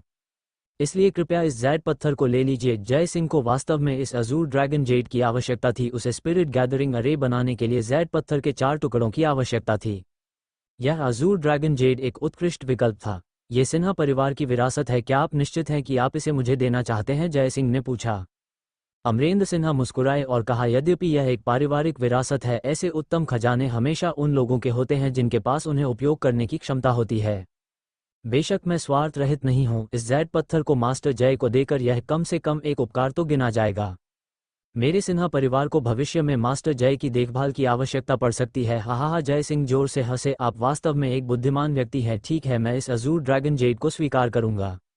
मेरे शब्द याद रखना, यदि सिन्हा परिवार स्वर्ग की अवज्ञा करने और तर्क को हानि पहुंचाने के लिए कुछ नहीं करता है और अपने सभी मामलों को नियमों के अनुसार संचालित करता है तो आप मेरे जय सिंह के संरक्षण में रहेंगे। धन्यवाद मास्टर जय। अमरेंद्र सिन्हा ने जल्दी से झुककर प्रणाम किया। अमरेंद्र सिन्हा को अच्छी तरह याद था कि कैसे जय सिंह ने कुछ समय पहले 10 बड़े परिवारों के साथ बैठक में अपना दबदबा बनाया था। इसमें कोई संदेह नहीं था कि विंध्य प्रदेश में कोई भी ऐसा नहीं था जो जय सिंह की शक्ति के उदय को रोक सके। असीमित संभावनाओं वाले व्यक्ति के साथ एक अच्छा संबंध बनाना निश्चित रूप से एक ऐसे अजूर ड्रैगन जेड से बेहतर था जिसका उपयोग नहीं किया जा सकता था। वैसे मैंने तुम्हारे पोते को एक शिष्य के रूप में स्वीकार कर लिया है, जय सिंह ने कहा। अगर वह इस समय के दौरान खाली है तो उसे पहले रामपुर में बसने दो। मेरे पास उसे सिखाने के लिए कुछ सीक्रेट टेक्निक्स हैं। जी धन्यवाद मास्टर जय। अमरेंद्र सिन्हा ने एक बार फिर बहुत प्रसन्नता महसूस की। यद्यपि वह कालू से अलग होने के लिए अनिच्छुक थे, लेकिन जय सिंह के साथ साधना करने का अवसर एक ऐसा अवसर था जिसका कई लोग सपना देखते थे। कालू के जय सिंह का शिष्य बनने के साथ भले ही वह कुछ और न सीखे, फिर भी उसे जय सिंह का संरक्षण प्राप्त था। इस रिश्ते के साथ 10 बड़े परिवारों को भी सिन्हा परिवार के साथ उचित शिष्टाचार से व्यवहार करना होगा। अमरेंद्र सिन्हा को वीरानगढ़ के मामलों को संभालने के लिए छोड़ दिया गया। जय सिंह वहां और नहीं रुके, सीधे मोटू और कालू को लेकर रामपुर लौट आए। इस यात्रा ने उसे एक शिष्य और एक अजूर ड्रैगन जेड पत्थर दिलाया था, जिससे ये यात्रा व्यर्थ नहीं गई। किरण जेड, अजूर ड्रैगन जेड, दोनों ही डिवाइन बीस्ट जेड के टुकड़े अत्यंत दुर्लभ खजाने थे। यदि जय सिंह 2 और समान डिवाइन बीस्ट जेड पत्थर एकत्र कर सके तो वह एक स्पिरिट गैदरिंग अरे बनाने में सक्षम होगा। इसके अलावा इस स्पिरिट गैदरिंग अरे का प्रभाव साधारण जेड पत्थरों की तुलना में कहीं बेहतर होगा। घर वापस आकर जय सिंह ने किरण से कालू को व्यवस्थित करने के लिए कहा, जबकि वह खुद अजूर ड्रैगन जेड को परिष्कृत करना शुरू करने के लिए तीसरी मंजिल पर चला गया। वीरानगढ़ की इस यात्रा पर जय सिंह को वास्तव में एहसास हुआ कि आसमान से भी ऊंचा आसमान होता है और लोगों से भी बढ़कर लोग होते हैं। श्वेतवस्त्रधारी ऋषि की शक्ति सम्मान की पात्र थी। यद्यपि जय सिंह अब फ्यूजन स्टेज में था जो द सॉवरन का बिना किसी भय के सामना करने में सक्षम था, फिर भी उसके और स्पिरिट ट्रैंक्विलिटी स्टेज के एक अर्थ इमॉर्टल के बीच एक बड़ा अंतर था। उसे एक अर्थ इमॉर्टल को अपने स्तर से परे चुनौती देने से पहले कम से कम वेनरेबल रेल्म तक पहुंचना होगा। विक्रम सिंह द्वारा कहे गए शब्दों ने भी जय सिंह को बहुत प्रेरित किया। केवल नियति ग्रंथ के 4थे पृष्ठ को खोलकर ही वह और अधिक रहस्य जान सकता था। इस मामले में देरी नहीं की जा सकती थी। 2 घंटे बाद अजूर ड्रैगन जेड सिद्ध हो गया। इसकी शक्ति किरण जेड से कम नहीं थी। जय सिंह के सिद्ध करने के बाद एक और खजाना बन गई थी। एक अर्थ इमॉर्टल का सामना करते समय भी यह कुछ समय के लिए अपनी पकड़ बनाए रख सकता था। सीढ़ियों से नीचे उतरते हुए जयसिंह ने दूर से कालू को बैठक में बैठे देखा। उसने साफ कपड़े पहन लिए थे और बहुत अधिक संवरा हुआ दिख रहा था। किरण रसोई में व्यस्त थी। वह इन दिनों जयसिंह के दिन प्रतिदिन के जीवन के लिए सब कुछ प्रबंधित कर रही थी। यद्यपि उसके पास हेवनली डेस्टिनी फिजिक था, वह बहुत सक्षम थी और कभी शिकायत नहीं करती थी। घर पर उसका होना वास्तव में अच्छा था। मास्टर जयसिंह को नीचे आते देख कालू तुरंत खड़ा हो गया। बैठो, जयसिंह ने हाथ हिलाया, कालू को बैठने का संकेत दिया। चारों ओर देखते हुए उसने उत्सुकता से पूछा, तुम टेलीविजन क्यों नहीं देख रहे हो? देखने के लिए कुछ अच्छा नहीं है, कालू ने उत्तर दिया। उसकी आवाज़ स्थिर थी, लगभग एक अधेड़ उम्र के व्यक्ति की तरह। इतना कुछ झेलने के बाद कालू बहुत परिपक्व हो गया था। इसके अलावा हार्ट ऑफ स्लॉटर के जागृत होने के बाद कई चीजें उसे अर्थहीन लगती थीं। जयसिंह मुस्कुराया, कोई बात नहीं। चूंकि तुम्हें टीवी देखना पसंद नहीं है, मैं तुम्हें एक सीक्रेट टेक्निक सिखाऊंगा। अब से तुम प्रतिदिन इस टेक्निक का उपयोग करके साधना कर सकते हो। धन्यवाद मास्टर, कालू ने जल्दी से कृतज्ञता में सिर झुकाया। बिना किसी देरी के जयसिंह ने कालू को असुरा किलिंग गॉड टेक्निक सिखाए। ये टेक्निक नियति ग्रंथ के दूसरे पृष्ठ पर दर्ज थी। कहा जाता है कि इसे असुरा किंग ने बनाया था, एक सर्वोच्च टेक्निक जिसका उपयोग असुरा किंग ने 9 हेवंस और पृथ्वी पर अपना रास्ता बनाने के लिए किया था। यह अत्यधिक शक्तिशाली थी। अपने चरम पर यह सब कुछ नष्ट कर सकती थी। स्वाभाविक रूप से यह टेक्निक कालू के लिए सबसे उपयुक्त थी, जिसके पास अनेट स्लॉटर फिजिक था। हालांकि दूसरे पृष्ठ पर असुरा किलिंग गॉड टेक्निक अधूरी थी। जब जयसिंह ने तीसरा पृष्ठ खोला तो उसने पाया कि दूसरे पृष्ठ की सामग्री केवल आधार थी। तीसरे पृष्ठ में अतिरिक्त सामग्री थी। जयसिंह द्वारा अभ्यास की जाने वाली सभी सीक्रेट टेक्निक्स, जिसमें डिवॉरिंग द हेवंस टेक्निक भी शामिल थी, ऐसी ही थीं। इस प्रवृत्ति को देखते हुए चौथे पृष्ठ, पांचवें पृष्ठ और शायद छठे पृष्ठ में भी निरंतरता हो सकती है। हालांकि जयसिंह की अपर्याप्त शक्ति के कारण वह बाद के पृष्ठों को खोलने में असमर्थ था और इस प्रकार निरंतर सामग्री नहीं देख सकता था। कालू ने असुरा किलिंग गॉड टेक्निक के दूसरे और तीसरे पृष्ठ को इतनी अच्छी तरह से याद कर लिया कि वह खाने के लिए भी नहीं रुका, सीधे अपने कमरे में साधना करने चला गया। कुछ ही देर में किरण पके हुए भोजन के साथ बाहर आई। हैरान होकर बोली, जय भैया, खाने का समय हो गया है। कालू कहाँ है? अभी उसकी चिंता मत करो, चलो हम खाते हैं, जयसिंह ने हल्की मुस्कान के साथ कहा और मेज पर बैठने के लिए चला गया। किरण, जो नहीं जानती थी कि क्या हुआ था, ने जयसिंह को चावल का एक कटोरा परोसा और खुद भी कुछ और खाने के बाद धीरे से कहा, जय भैया, मैं कुछ दिनों की छुट्टी ले सकती हूँ? मेरे पिता की पुण्यतिथि आने वाली है। किरण को गोद लिया गया था और उसके दत्तक माता पिता उसे इलाज के लिए बाहर ले गए। अपने सभी संसाधन समाप्त कर दिए और उसके पिता का रास्ते में ही निधन हो गया। ये कहा जा सकता है कि यद्यपि ये दत्तक माता पिता उसके सगे नहीं थे, वे उसके अपने से भी बेहतर थे। छुट्टी, इसकी कोई आवश्यकता नहीं है, जयसिंह ने मुस्कुराते हुए कहा। तुम जहां चाहो जाओ, तुम्हें मुझे बताने की आवश्यकता नहीं है। धीमी आवाज में किरण ने कहा, जय भैया, आपने हमारी इतनी सहायता की है, मैं ऐसे ही कैसे जा सकती हूँ? तुम फिर से मुझे एक बाहरी व्यक्ति की तरह मान रही हो। जयसिंह हंसा और उत्तर दिया, ठीक है, बस बहुत हुआ। जब भी तुम जाने की योजना बनाओ, संयोग से मैं खाली हूँ, मैं तुम्हारे साथ एक यात्रा पर चलूंगा। किरण तुरंत बहुत प्रसन्न हो गई। बहुत अच्छा जय भैया, मैं आपको अपने गृहनगर ले जाऊंगी, हमारी जगह बहुत सुंदर है। अगली सुबह किरण ने अपना सामान पैक किया और उनका एक समूह उसके गृहनगर के लिए निकल पड़ा। किरण की मां अब खुद चल सकती थी, इसलिए उनके लिए घूमना फिरना अपेक्षाकृत सुविधाजनक था। किरण का गृहनगर काफी दूर था, जो चंद्रपुर के पहाड़ों में स्थित था। जयसिंह ने हर्षवर्धन होलकर से एक 7 सीटर वैन मंगवाई। गुरु फकीर गाड़ी चला रहे थे, जयसिंह और अन्य लोग पीछे बैठे थे और कालू भी साथ चल दिया। मोटू, जो स्वभाव से चंचल था, सुबह सुबह अपने सामान के साथ निर्णायक रूप से पहुंच गया था। एक यात्रा पर जाने के लिए शोर मचा रहा था। इस मूर्ख को कोई सुराग नहीं था। वे एक पिता को श्रद्धांजलि देने जा रहे थे और वह वहां दर्शनीय स्थलों की यात्रा के लिए तैयार था। आधे दिन की यात्रा के बाद समूह अंततः किरण के गृहनगर पहुंचा। वास्तव में वह जगह इतनी दूर थी कि डरावनी थी। कार गांव के प्रवेश द्वार तक नहीं पहुंच सकी। कोई और विकल्प न होने पर उन्हें बाहर निकलकर गांव में पैदल चलना पड़ा। अब दोपहर का समय था और बहुत से लोग गांव के प्रवेश द्वार पर पेड़ों के नीचे खाना खा रहे थे और बातें कर रहे थे। कुछ अजनबियों के अचानक प्रकट होने से वे सभी आश्चर्य से देखने लगे, विशेष रूप से स्वर्ग की सुंदरी किरण, जिसने सभी के मुंह खुले के खुले छोड़ दिए। उन्होंने ऐसी सुंदरता कभी नहीं देखी थी। किरण का रूप कैलेंडर पर छपे सितारों से भी बढ़कर था। हालांकि भीड़ ने जल्दी ही अपने बीच किरण की दत्तक मां को पहचान लिया और वे तुरंत कोलाहल में फूट पड़े। अरे, क्या यह अम्मा नहीं है? एक महिला ने किरण की दत्तक मां को पहचाना। ओह हुआ, तुम हो अम्मा? किरण की दत्तक मां ने भी भीड़ को पहचान लिया और उत्साह से अभिभूत हो गईं। ग्रामीण तुरंत चारों ओर जमा हो गए, उन पर सवालों की बौछार कर दी। बेशक अधिकांश ध्यान किरण पर था, क्योंकि वह बस बहुत ध्यान खींचने वाली थी। जब भीड़ को पता चला कि यह सुंदर लड़की वास्तव में किरण है, तो दृश्य और भी अराजक हो गया। जब उन्होंने गांव छोड़ा था तो किरण घावों से ढकी हुई थी, एक भयानक दृश्य, और यहाँ तक कि ग्रामीण भी उसे दूसरी नज़र से नहीं देखना चाहते थे। किसने सोचा होगा कि अब किरण इतनी सुंदरता में खिल गई है, बिल्कुल दिव्य। कुछ औपचारिकताओं के बाद अम्मा और किरण अंततः भीड़ से बाहर निकलकर किरण के दत्तक पिता के लिए कागज की भेंट चढ़ाने के लिए पीछे की पहाड़ी पर चली गईं। इस बीच भीड़ में एक चालाक दिखने वाला आदमी चुपचाप खिसक गया और मोटरसाइकिल पर तेजी से निकल गया। आधे घंटे बाद वह आदमी कस्बे में पहुंचा और सीधे वहां के एक बिलियर्ड हॉल में गया। ये बिलियर्ड हॉल सूरज फुकट का था, जो स्थानीय गुंडा था, और वह आदमी उसके अधीनस्थों में से एक था। जैसे ही वह अंदर गया उसने देखा कि अंदर का वातावरण असामान्य था। ये सामान्य से बहुत अधिक व्यस्त था, जिसमें 1 दर्जन से अधिक लोग थे। ये आदमी चौड़े और हृष्टपुष्ट थे, स्पष्ट रूप से ऐसे नहीं थे जिनसे उलझा जा सके। केंद्र में एक गंभीर चेहरे वाला अधेड़ उम्र का आदमी बैठा था। सूरज फुकट स्थानीय दादा उसके बगल में खड़ा था, विनम्रता से सिर हिला रहा था और झुक रहा था। वह आदमी जल्दी से सूरज फुकट के पास गया और फुसफुसाया, फुकट भाई एक पल के लिए बाहर आओ, मुझे तुमसे कुछ बात करनी है, भाग यहाँ से। सूरज फुकट ने तुरंत उसे घूरा। गनी भाई यहाँ हैं और तुम चाहते हो कि मैं बाहर जाऊं? अगर मैं गनी भाई की उपेक्षा करता हूं तो क्या तुम परिणाम भुगत सकते हो? गनी भाई? वह आदमी चौंक गया। हाँ, तालुका से गनी भाई, क्या तुम उसे नहीं जानते? सूरज फुकट ने गुस्से से कहा। हे भगवान, ये गनी भाई हैं? वह आदमी तुरंत सिर हिलाने और झुकने लगा, लेकिन गनी भाई ने उसकी ओर एक नज़र भी नहीं डाली। बाहर निकलो, क्या तुम देख नहीं सकते कि मैं गनी भाई के साथ व्यापार पर चर्चा कर रहा हूं? सूरज फुकट ने श्राप दिया। वह आदमी एक पल के लिए झिझका, फिर फुसफुसाया, फुकट भाई इस बार यह एक बहुत बड़ा अवसर है। गनी भाई के यहाँ होने से ज़्यादा महत्वपूर्ण कौन सा अवसर हो सकता है? सूरज फुकट ने घूरा। ये लड़का वास्तव में चापलूसी करने में बहुत अच्छा था। उस आदमी ने अपना सिर खुजलाया और धीमी आवाज में कहा, एक सुंदरी है हम? सूरज फुकट रुका और गनी भाई ने भी देखा। एक सुंदरी में क्या खास बात है? क्या तुमने कोई सुंदरी नहीं देखी? नहीं, गनी भाई ने देखी है। सूरज फुकट ने बोलते हुए घूरा। नहीं, ऐसा नहीं है फुकट भाई। गनी भाई, मैं गारंटी दे सकता हूँ आपने इस सुंदरी को पहले कभी नहीं देखा होगा, उस आदमी ने उत्सुकता से कहा।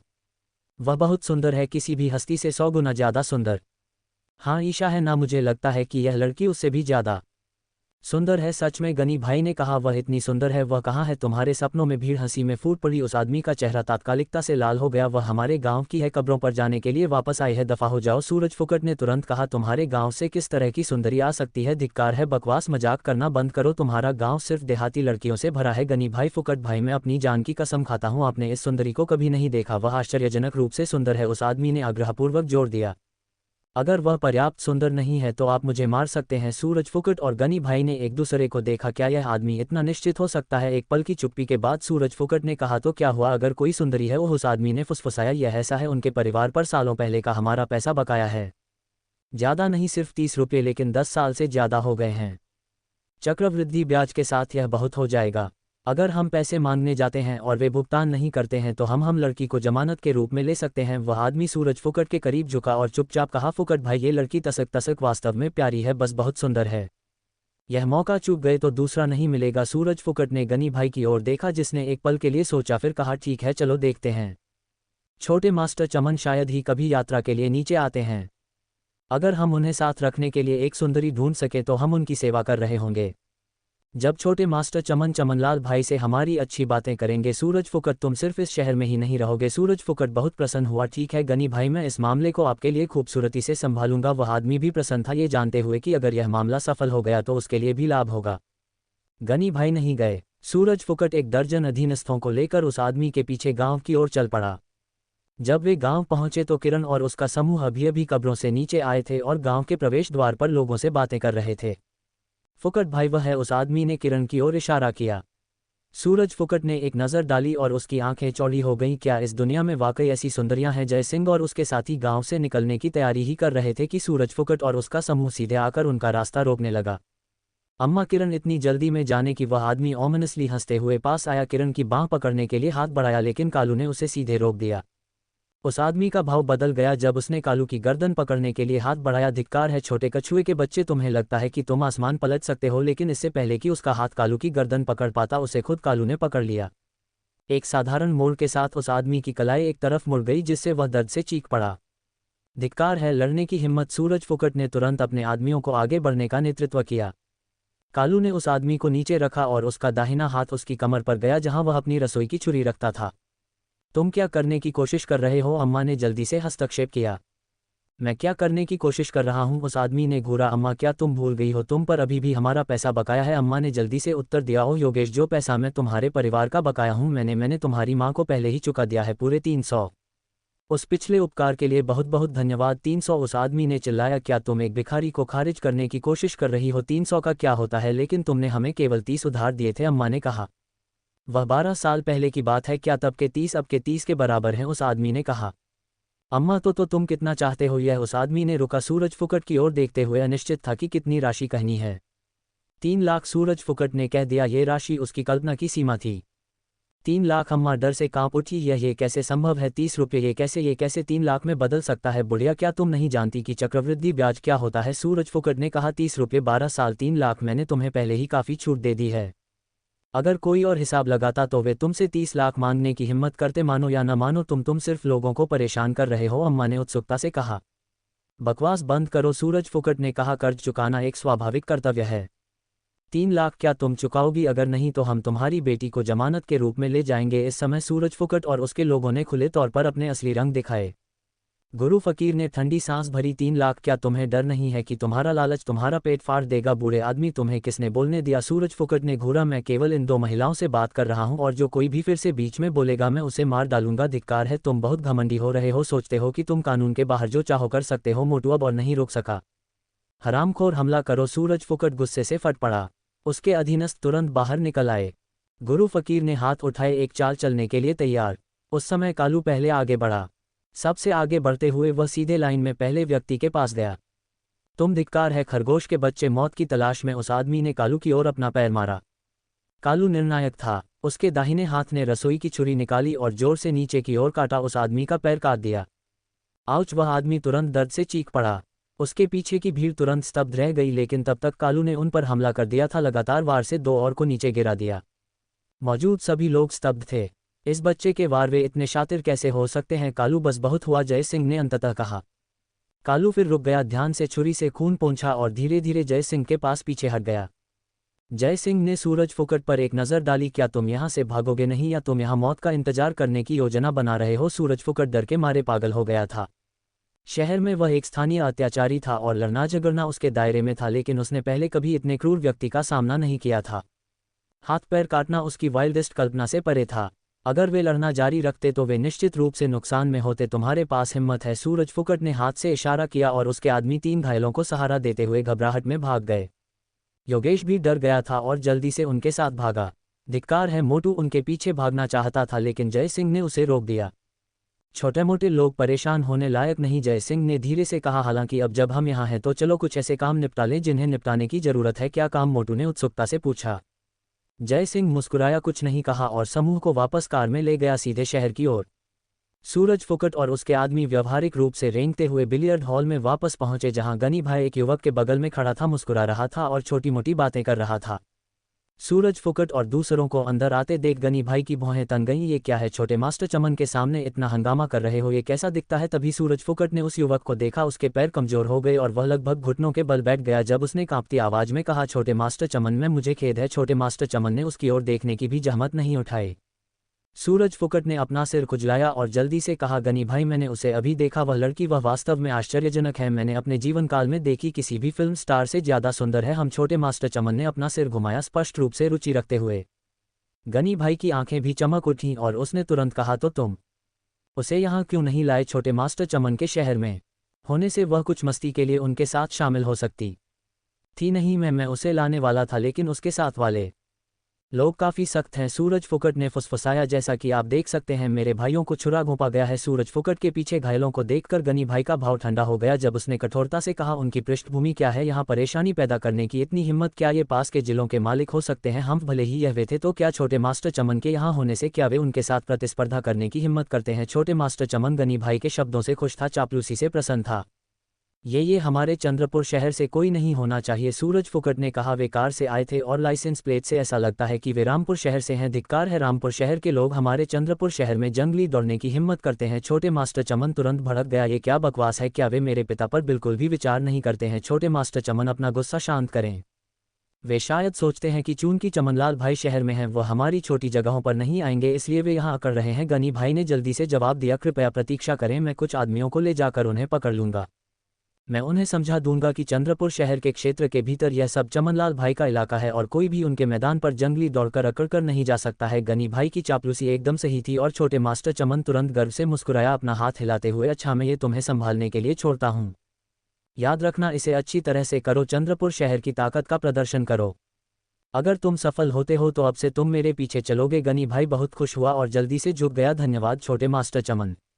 बस शो का इंतजार करें, मैं निश्चित रूप से उन बाहरी लोगों को आपके सामने घुटने टेकने और दया की भीख मांगने पर मजबूर कर दूंगा। जब जय सिंह और उसके साथी शहर पहुंचे तो गनी भाई ठीक उसी समय एक समूह के साथ आया था जो गांव में उन्हें रोकने की तैयारी कर रहा था और दोनों पक्ष आमने सामने आ गए।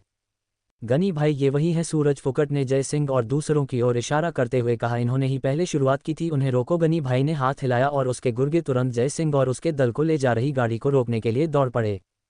गनी भाई खुद मुंह में सिगरेट लिए इत्मीनान से टहलता हुआ आया। उसके चेहरे पर एक स्मग भाव था। उसकी नज़र सब पर घूमी और अंत में किरण पर आकर टिक गई और वह भी एक पल के लिए स्तब्ध रह गया। उसने पहले सोचा था कि सूरज फुकट डींगे हाँक रहा है, एक लड़की कितनी सुंदर हो सकती है, लेकिन अब उसे अपनी आंखों से देखकर गनी भाई पूरी तरह समझ गया कि सूरज फुकट अतिशयोक्ति नहीं कर रहा था। ये लड़की वास्तव में उन सभी फिल्म सितारों से कहीं ज्यादा खूबसूरत थी जिन्हें उसने कभी देखा था। गनी भाई की सांसें तेज हो गईं और उसने अपने दिल में गहरा पछतावा महसूस किया। ऐसी सुंदरी जिसे छोटे मास्टर चमन को भेंट के रूप में देना था, वह वास्तव में उसे छोड़ने को तैयार नहीं था। चाहता था कि वह उसे अपने लिए रख ले। हालांकि अब जब छोटे मास्टर चमन को ऐसी सुंदरी के बारे में पता चल गया था तो उसके पास उसे भेजने के अलावा कोई चारा नहीं था। ऐसा लगता था कि वह केवल छोटे मास्टर चमन के उससे ऊब जाने का इंतजार कर सकता था, इससे पहले कि वह अपनी चाल चलता।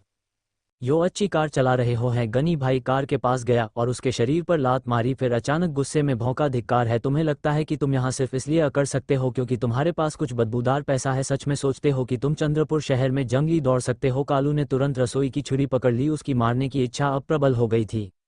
जय सिंह ने कालू को रोका और गनी भाई की ओर देखा, ठंडे स्वर में कहा, तुम क्या करना चाहते हो? गनी भाई ने घूरकर कहा, मैं क्या करना चाहता हूँ? धिक्कार है, तुमने मेरे भाइयों को घायल कर दिया। तुम्हें क्या लगता है कि मैं क्या करना चाहता हूँ? गनी भाई की नज़र में जय सिंह का समूह बूढ़े और जवान शायद एक अच्छी कार चलाते थे, लेकिन शायद उनके पास कोई वास्तविक समर्थन नहीं था। वे यहाँ सिर्फ पर्यटक थे। ऐसे तथाकथित अमीर युवाओं के लिए उसे बिल्कुल भी परवाह नहीं थी, खासकर जब से अब उसके पास छोटे मास्टर चमन का समर्थन था। छोटे मास्टर चमन चंद्रपुर शहर के भूमिगत सरगना चमनलाल का इकलौता बेटा और चमनलाल विंध्य प्रदेश के 7 शीर्ष गिरोह के नेताओं में से एक। चमनलाल के सामने किसी भी अमीर बच्चे की क्या औकात? जय सिंह ने ठंडे स्वर में कहा, तो तुम कह रहे हो कि तुम उनका बदला लेना चाहते हो? ये बदला लेने के बारे में नहीं है, ये तुम्हें कुछ शिष्टाचार सिखाने के बारे में है। गनी भाई ने ठंडे स्वर में कहा, मेरे इलाके में मेरे भाइयों को मारना मेरे नियमों को तोड़ने जैसा है और मेरे नियमों को तोड़ने की एक कीमत होती है। इस बकवास से क्या फायदा? मोटू ने तुरंत चिल्लाया, अगर तुम्हें बदला लेना है तो लड़ो, अगर नहीं तो दफा हो जाओ। धिक्कार है, तुम क्या हो, एक गधा? केवल रेखना जानते हो? गनी भाई गुस्से से आग बबूला हो गया। धिक्कार है, मैं तुमसे तर्कसंगत होने की कोशिश कर रहा हूं और तुम सख्त अभिनय करने लगे हो। ठीक है, तुम बात नहीं करना चाहते, ठीक है, तो मैं विनम्र नहीं रहूंगा। हमला हाथ हिलाने के साथ गनी भाई के अधीनस्थ मेनेसिंगली आगे बढ़े। कालू ने तुरंत रसोई की छुरी निकाली और एक शब्द कहे बिना आगे बढ़ा।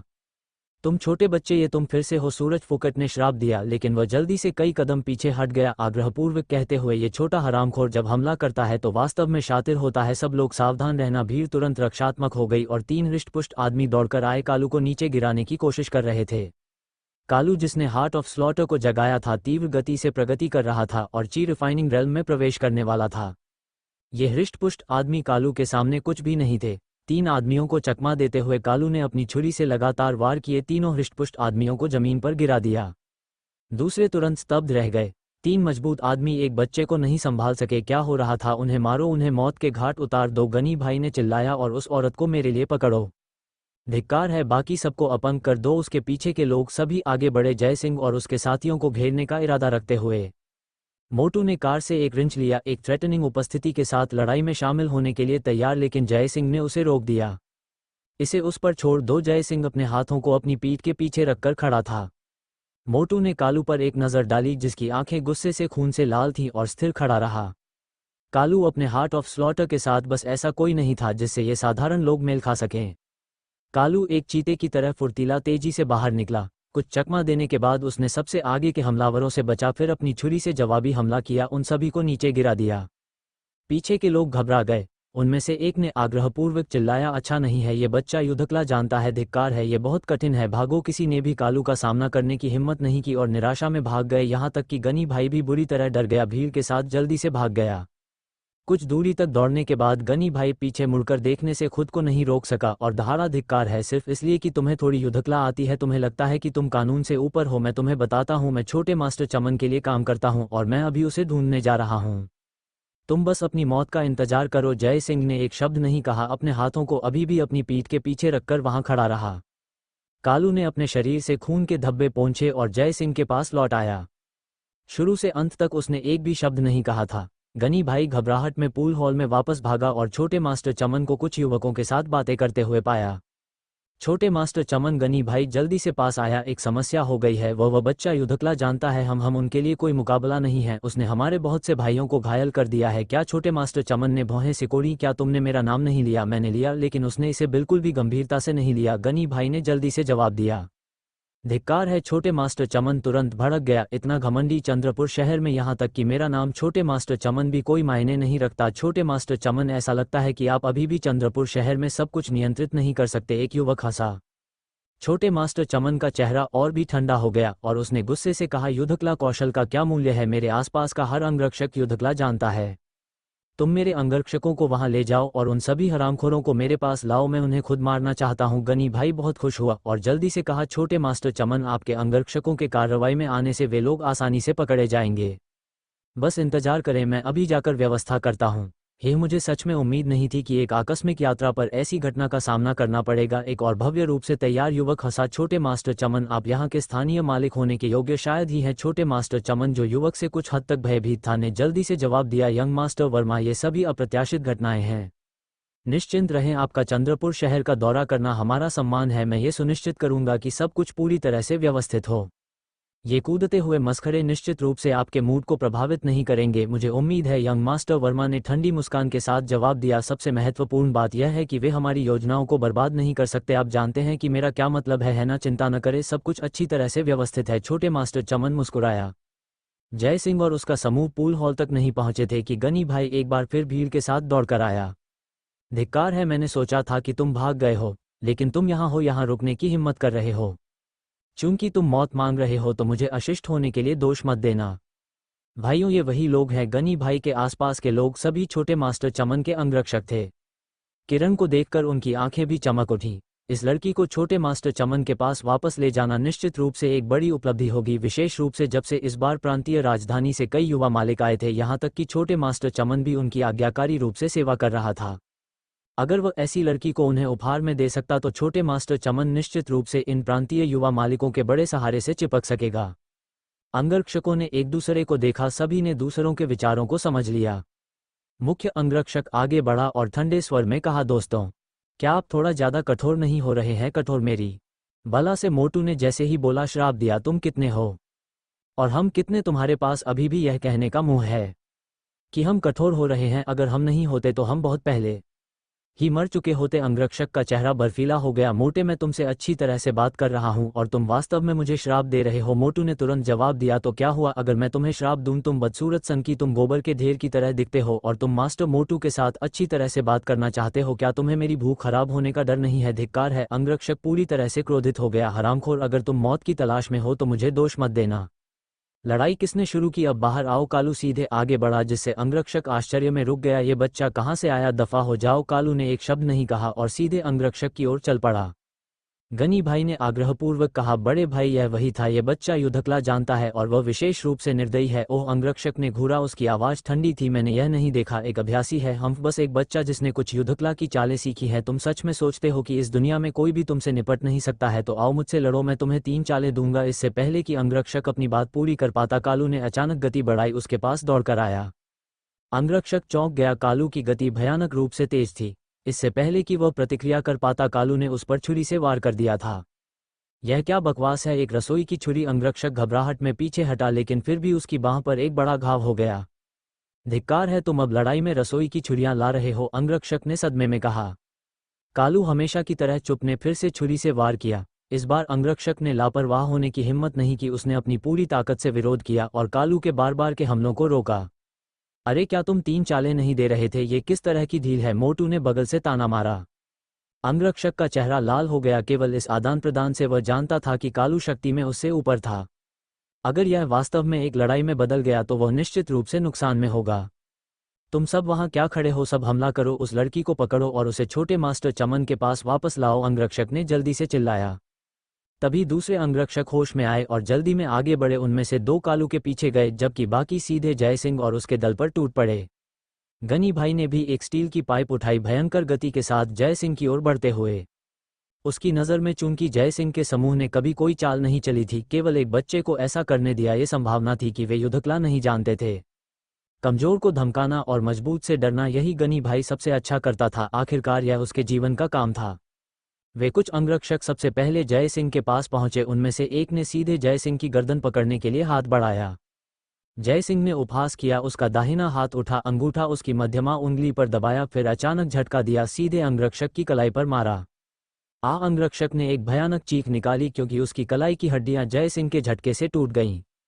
अब जयसिंह के पास फ्यूजन स्टेज की ताकत थी। अपनी उंगलियों के एक साधारण झटके से उसके पास अपार विनाशकारी शक्ति थी।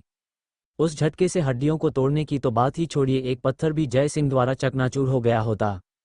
शेष अंगरक्षक ये भी नहीं समझ पाए कि क्या हुआ था, अभी भी आक्रामक गति के साथ चार्ज कर रहे थे। जयसिंह की उंगलियों से कुछ आकस्मिक झटकों के साथ वे सभी जमीन पर बिछा दिए गए, एक भी नहीं बचा। गनी भाई सबसे आखिर में दौड़ा। सभी अंगरक्षकों को नीचे देखकर उसकी आत्मा डर के मारे लगभग उसके शरीर से निकल गई। उसने एक और चाल चलने की हिम्मत नहीं की और घबराहट में भागने के लिए मुड़ा। सोचते हो कि तुम भाग सकते हो? मोटू ने चिल्लाया आगे बढ़ते हुए और गनी भाई को जमीन पर लात मारकर गिरा दिया, फिर उसे बिना सोचे समझे पीटने लगा। गनी भाई के पीछे के गुर्गों ने निराशा में एक दूसरे को देखा। किसी ने भी गनी भाई की मदद के लिए आगे बढ़ने की हिम्मत नहीं की। कुछ ही देर में कालू से जुड़ी लड़ाई का भी परिणाम आ गया।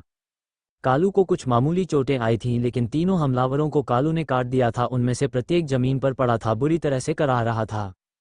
सच तो यह है, ये कालू की दया थी। अगर यह कालू के सामान्य व्यवहार पर होता तो ये आदमी शायद पहले ही मर चुके होते।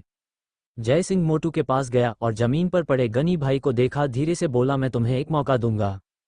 छोटे मास्टर चमन को यहाँ आने, घुटने टेकने और 10 मिनट के भीतर दया की भीख मांगने के लिए कहो और वह अभी भी जीवित रह सकता है। गनी भाई स्तब्ध रह गया, जयसिंह को घूरते हुए, तुम जानते हो कि छोटे मास्टर चमन कौन है? मैं तुम्हें चेतावनी देता हूँ, वह चंद्रपुर शहर के चमनलाल भाई का बेटा है। तुम छोटे मास्टर चमन से इस तरह बात करने की हिम्मत करते हो? मोटू ने गनी भाई को लात मारी। बकवास बंद करो और बस संदेश पहुंचाओ। अगर तुम नहीं चाहते हो तो मास्टर मोटू तुम्हारी कुत्ते की टांगें तोड़ देगा और हम उसे खुद ढूंढने जाएंगे। कृपया मैं इसे पहुंचा दूंगा। गनी भाई लड़खड़ाकर उठा, पीछे देखे बिना पूल हॉल की ओर भाग गया। छोटे मास्टर चमन और अन्य लोग इंतजार कर रहे थे। जब उन्होंने गनी भाई को इतनी अस्तव्यस्त हालत में लौटते देखा जिससे वे आश्चर्यचकित हो गए।